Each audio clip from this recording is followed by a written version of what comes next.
Usiogope changamoto utakazozipitia.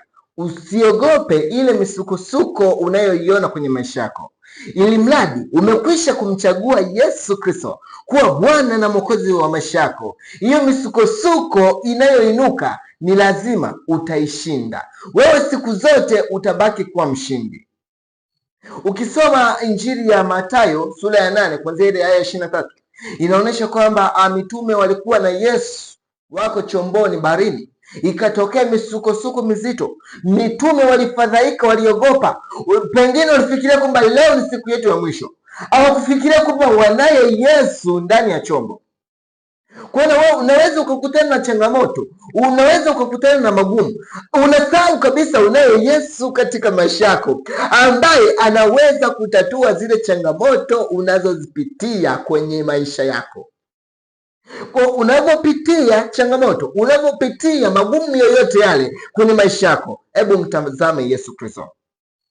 Yesu Kristo hayo yote anayaweza. Hakuna jambo lolote ambalo litakuwa gumu mbele zake. Kwa hiyo zile changamoto unazozipitia usiziogope, ni za kitambo tu, ni za muda tu. Hakuna changamoto itakayodumu milele. Yale magumu unayoyapitia, yawe ni magonjwa, yawe ni mateso, iwe ni kuonewa na adui, vyote ni vya muda. Yesu Kristo akiwa ndani yako, wewe uko salama. Lakini kama bado hujamchagua Yesu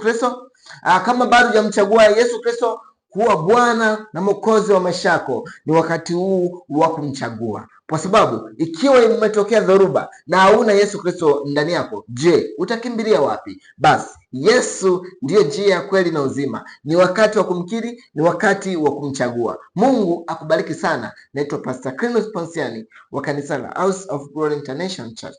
Karibu sana Dodoma mjini. Askofu mkuu wa kanisa Livingstone Somba Mwambapa anawasalimia. Amen.